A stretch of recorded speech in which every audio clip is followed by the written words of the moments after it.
Assalamualaikum warahmatullahi wabarakatuh. Pada sesi obrolan kita kali ini, saya mendatangkan seorang tamu yang memang cukup profesional di bidangnya dan profesinya ini memang cukup unik. Jadi untuk lebih jelasnya saksikan saja obrolan kita hari ini sampai selesai.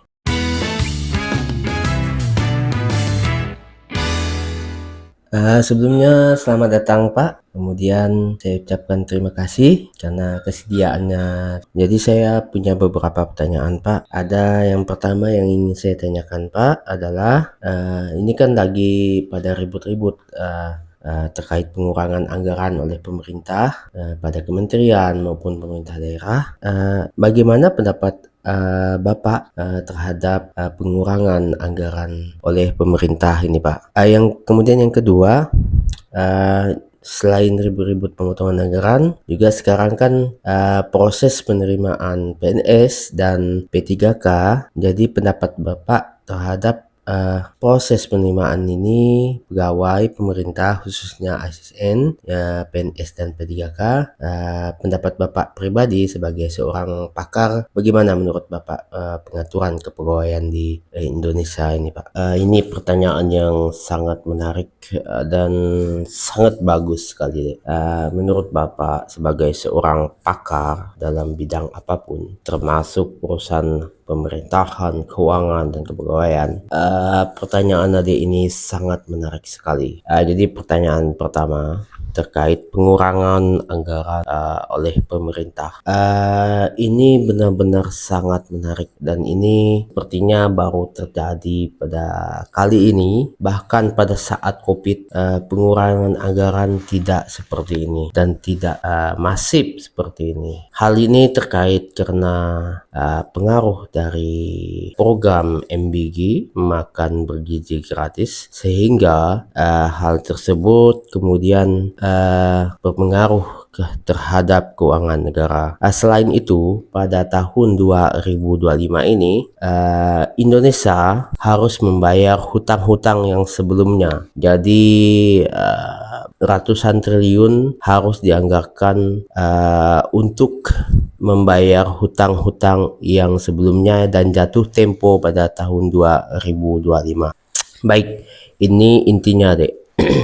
Sebenarnya memang pemerintahan ini perlu banyak melakukan efisiensi dan perenungan terhadap jenis-jenis aktivitas kegiatan yang dilakukan oleh pemerintahan. Jujur saja, kalau adik melihat di seluruh Indonesia, apalagi di kementerian, seringkali melaksanakan acara-acara seminar, pertemuan, dan sebagainya di hotel-hotel mewah. Padahal hal tersebut bahkan lebih merusak daripada perjalanan dinas. Minimal perjalanan dinas itu dia melaksanakan tugas dengan sebenar-benarnya. Perjalanan dinas itu hanya adalah biaya yang ditanggung untuk melaksanakan kegiatan, tapi hal tersebut dilaksanakan dengan sebenar-benarnya. Tetapi ketika seminar dan kegiatan rapat-rapat dilaksanakan di hotel atau dimanapun yang kemudian membebankan biaya sewa dan sebagainya, hal tersebut berisiko terjadinya kebocoran terhadap penggunaan anggaran. Kemudian perlu ditegaskan kembali, apa sih urgensinya melaksanakan kegiatan rapat dan sebagainya di tempat-tempat seperti hotel bintang 5 dan sebagainya? Tinggal kondisikan di mana diadakannya di dalam kantor. Tidak perlu menyewa gedung-gedung besar ataupun hotel-hotel mewah ataupun tempat-tempat yang khusus untuk melaksanakan hanya sekedar rapat, sekedar seminar dan pertemuan. Hal tersebut hanya membuang-buang anggaran negara. Kemudian yang kedua, honorarium yang sepertinya banyak tidak jelas.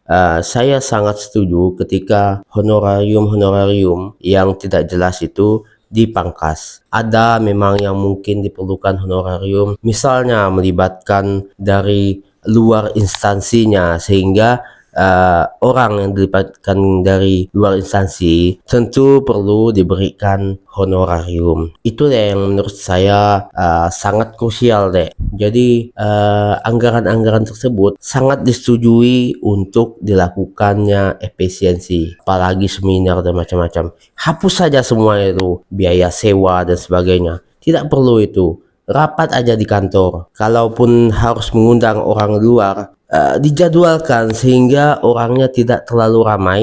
Jadi jadwalkan berapa hari, tergantung masing-masing saja bagaimana cara melaksanakannya. Itulah sebenarnya yang semangat yang harus selalu dijaga oleh para abdi-abdi negara ini, bahwa efisiensi itu perlu dilakukan, namun yang harus diperhatikan adalah melihat urgensi dan kepentingan terhadap efisiensi tersebut terkait dengan kepegawaian. Jadi sekarang kan dengan memang sedang lagi musim-musimnya penerimaan PNS, kemudian P3K. Oke, lanjut ke intinya. Menurut pendapat saya pribadi, pertama kita lihat dari proses penerimaan. Pada penerimaan tahun 2024 dan kemudian dilanjutkan 2025 ini, maksud Menpan itu sudah baik, yaitu ingin agar pegawai yang sudah mengabdi, honorer maksudnya, yang sudah mengabdi dengan segenap jiwa dan raganya dapat diakomodir oleh pemerintah, diberikan status yang lebih jelas. Namun banyak yang terjadi setelah saya lakukan research yang tidak memahami maksud dari Menpan tersebut. Sebagai contoh, misalnya formasi pada bidang pendidikan dan sebagainya. Saya sambil contoh aja. Contohnya seperti ini.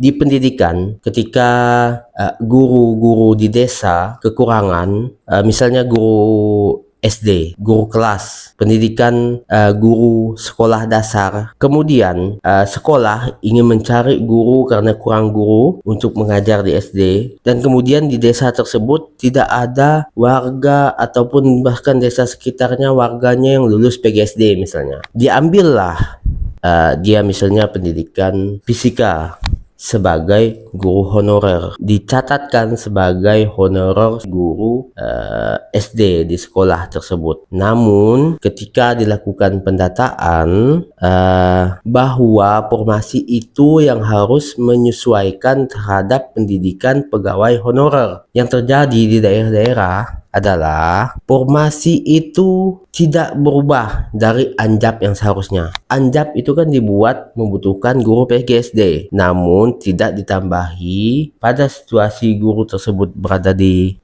sekolah tersebut dan pendidikannya bukan PGSD, maka dia tidak akan bisa mendaftar pada formasi tersebut karena anjapnya tidak menyesuaikan pendidikan guru yang sudah ada pada lokasi tersebut. Pemerintah daerah akan dipusingkan oleh banyaknya honorer yang tidak bisa mendaftar, yang telah berbakti puluhan tahun, bahkan belasan tahun, sehingga mereka berisiko untuk dirumahkan karena tidak bisa mendaftar kembali.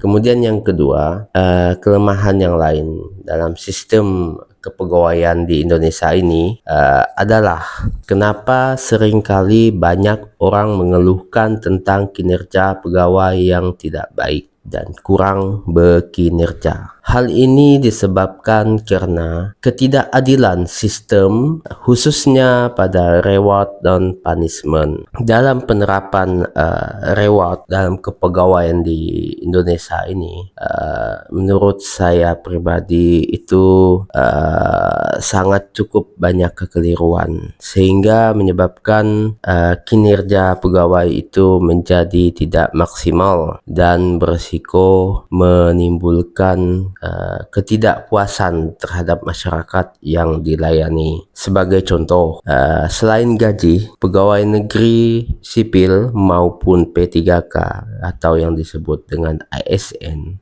mempunyai hak untuk mendapatkan yang namanya tunjangan kinerja. Dalam merumuskan tunjangan kinerja ini ada namanya sistem, yaitu sistem kelas jabatan. Jadi ada kelas jabatan 1 sampai dengan 15 misalnya untuk di pemerintah daerah. Dari 1 sampai 15 tersebut itu ada tugas-tugas yang diampu sehingga terjadilah kelas tersebut, dan hal itu dirumuskan melalui analisis jabatan kemudian evaluasi jabatan. Ada scoring scoringnya hingga terbentuklah skor untuk menentukan kelas jabatan. Oke, dari jadi setiap tugas yang dilaksanakan dalam 1 tahun pegawai itu ada skornya, ada nilainya, ada value-nya. Jadi value itulah yang dihitung, kemudian dihimpun, dijumlahkan sehingga kemudian dikonversi menjadi kelas jabatan. Jadi value-value tersebut ada rinciannya. Misalnya tugas A value-nya 1, tugas B value-nya 1, tugas C value-nya 1, sehingga ketika dikumpulkan menjadi nilainya 3. Itu misalnya kelas 3. Misalnya ini contoh ya. Nah, sama juga jabatan yang lain.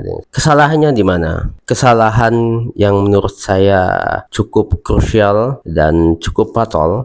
Seharusnya kelas-kelas jabatan tersebut bersifat fleksibel.